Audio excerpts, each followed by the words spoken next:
But you want to get to a guest, actually, a couple guests. It that time? It is that time. We got a couple guests. Are you ready? I'm ready. All right. View from the other bench. All right, well, again, it's our preseason look around the Maritimes division. This week we're going to go to Halifax and St. John. So we're going to get this thing started with the Halifax Mooseheads and friend of the show, Willy Palov. Willy, how you doing? Hey, I'm good. How you guys doing? Doing well. Doing well, yeah. Got a nice holiday, recharged, ready to go. The season is upon us. I guess, how are things going in camp? I know the Mooseheads have their roster settled. Just anything that really shock you on the camp side? No, not really. They have a core back. You guys probably already know this. A bunch of players who went all the way to Game 6 of the league championship last year and are back this year. But most of their losses were up front. So I thought maybe they would bring in a third 20-year-old by now. They only have 2 guys in camp. But by the sounds of it, they're going to wait probably till closer to Christmas time to fill that spot. So kind of the theme so far in camp has been mostly what the new forwards look like. And I was talking to Cam Russell today, the general manager, and he was saying how they're excited about all these young guys. And part of the idea is to maybe not fill that spot so they can just let these guys get even more ice time for the first, 20, 30 games. So that's been the biggest thing that I've noticed so far. It's interesting you brought up Cam, because I asked this at the at Christmas trade deadline last year and at the draft. He kind of stood pat. He made a lot of moves at the Christmas deadline to get his team to Game 6, and like I said on one of the shows, I mean, I don't know how. I know that the GMs usually of the top teams get the award nominations, but I don't know how Cam Russell doesn't get that award. Are you kind of surprised he didn't make a few moves to add, like you said, in the top end? I mean, you're losing Biaska, LaRue, 5 of your top 6 scorers. Like, I don't even know if there's a player out there that you can kind of replace him. Are they kind of holding off that hopefully Dume comes back if he doesn't surprise in Columbus? Yeah, well, right now, you kind of what I've alluded to there is they have some really good building blocks up front. Dume, of course, is the biggest one, and then Marcus Vidicek and Matthew Cataford. And then there's quite a drop off after that, where they'll definitely be getting a 20-year-old scorer at some point. You'll have to be a top 6 player. But when I look around the league right now, I don't see many that would get anyone excited. So I get the impression they're going to want to see maybe if some middle-of-the-pack teams, maybe by November, December, start to realize they're not going to make any noise. Let's cash out a good scorer, get something now. So I think that's the approach, because if there's a big hole on the team, it's secondary scoring after those top 3. As you mentioned, right? Like, you can't take players like Josh Lawrence and Zach LaRue and Alex Doucette, even Evan Boucher out of your lineup. And, that's well over 100 goals. So they've got to find somebody there. But at the same time, the prices they paid last year to get Doucette and Lawrence pretty much emptied their bank of picks for this year and some next year too. So they're going to have to be really targeted about who they get and what they can give up to get that player. Yeah, I think I calculated they're based on the players that have graduated or will be playing in the pros this year. 139 goals are being deducted. That sounds right. Yeah, being deducted from the Mooseheads lineup. Like, that's a huge chunk of the offense. And, I know it likely won't happen, but there is that small chance. Columbus doesn't have a very deep lineup. If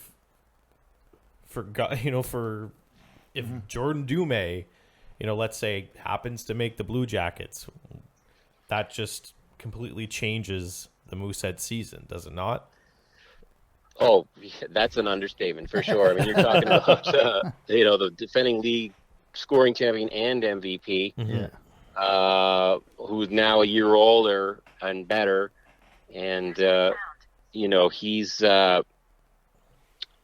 1/3 of their only really super dangerous line. I mean, unless they spread those 3 guys around, and he's also, I'm stating the obvious, he's huge on the power play and all those things. So, personally, I don't see him making the Blue Jackets, but there are occasions, as you kind of mentioned, where players do surprise.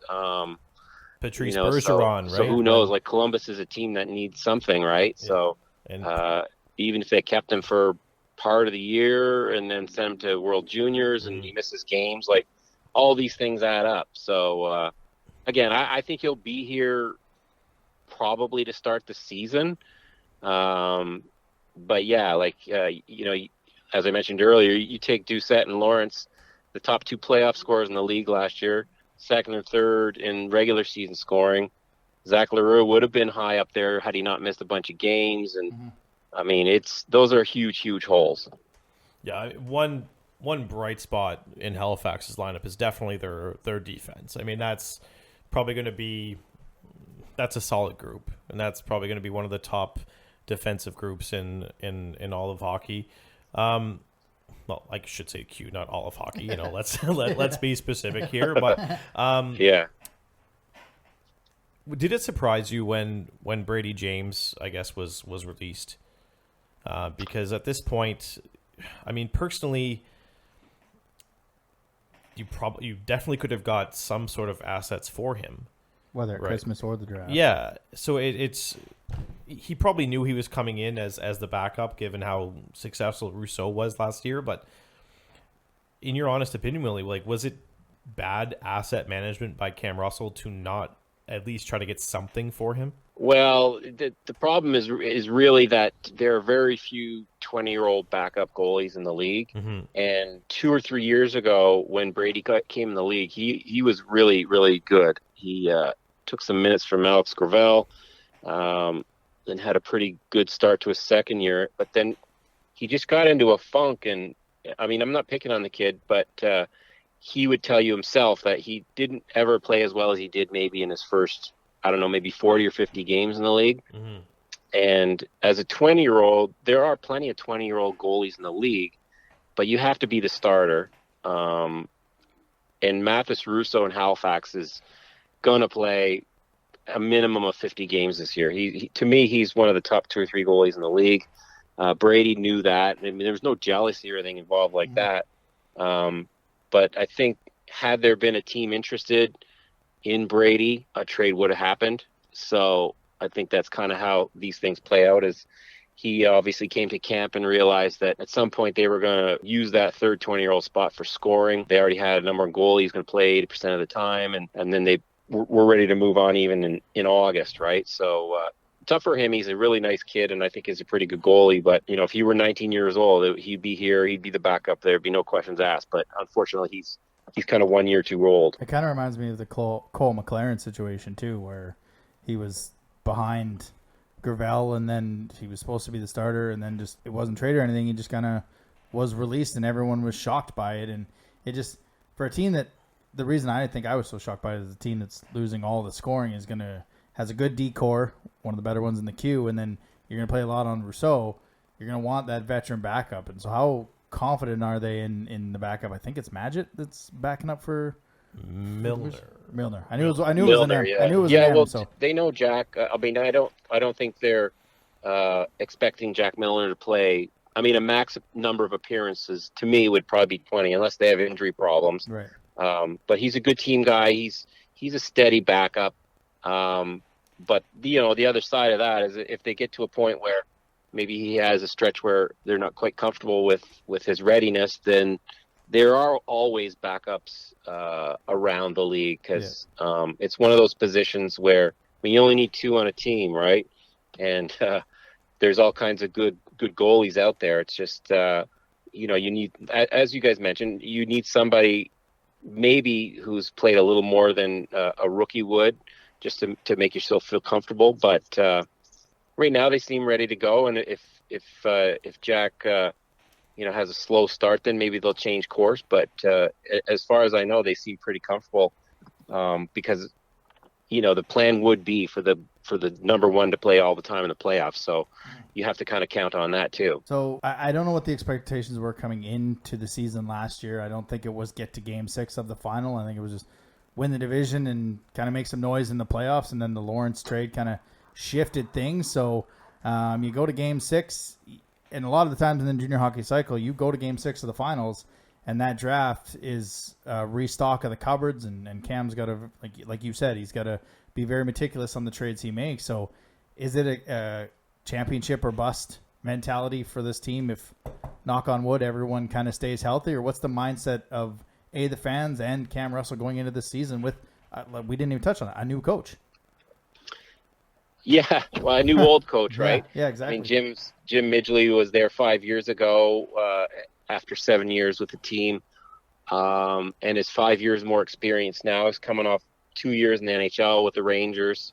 So that makes him automatically a much better coach even when he was here, and he was already a pretty good coach. So Jim's going to have, I think, a good year back in the saddle. And, I do think it's championship or bust, because with the junior cycle, you have to go when you've got the guys. Mm-hmm. You're usually, you're going to get 1 year, and if you're lucky, you'll get 2. You don't often get 3 contending years out of a high cycle like that. And last year was a year where they were willing to kind of play it out for the first, 20 or 25 games of the year, and then felt comfortable pushing some chips in. Not all of them, but they knew they'd have this core back. And keep in mind too, like when you have one of the best goalies in the league, and in my mind, easily the best defense in the league, that's a pretty good starting recipe. Yep. I mean, you're talking about Jake Furlong back there, one of the best 19-year-olds in the league. David Moravitz comes back at 20. I mean, this is a guy who played pro 2 years ago, and then a whole bunch of other guys. So they'll get some offense from back there too, and that will offset a little bit. But a guy like Jim Midgley will be able to build a strategy around what personnel he has. So that's kind of the way I see it. As I mentioned earlier, they don't have a ton of assets to trade, and Cam's not a general manager that likes to trade away young players, even as future consideration. So they might go and get a reasonably priced 20-year-old, and if they have to, get one more veteran winger or center at the deadline. But outside of that, they might have enough to maybe go all the way this year too. All right, here's the tough one and the last one before we let you go. Give us your is it called the Gilles Courteau Trophy now? Yep. The Gilles Courteau Trophy, I guess your finals prediction. Let's put it that way. Well, it's funny.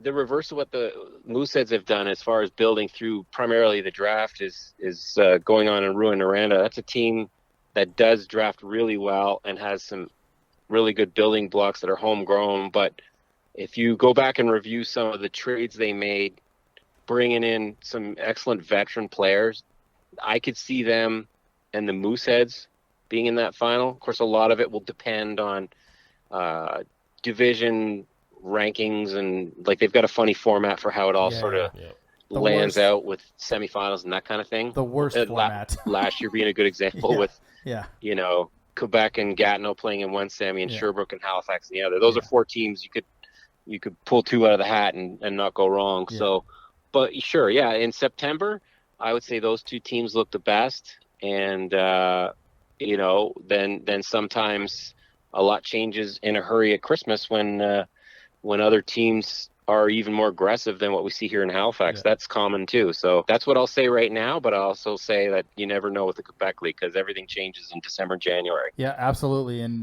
we're going to hold you to it until Christmas, and then we'll give you one chance if you want to reevaluate it when we have you on for our trade deadline shows. If that works for you, Willie, we really appreciate you taking the time, and hopefully we can connect more this season, and good luck there in Halifax. Yeah, my pleasure. Always great talking to you guys. Thanks.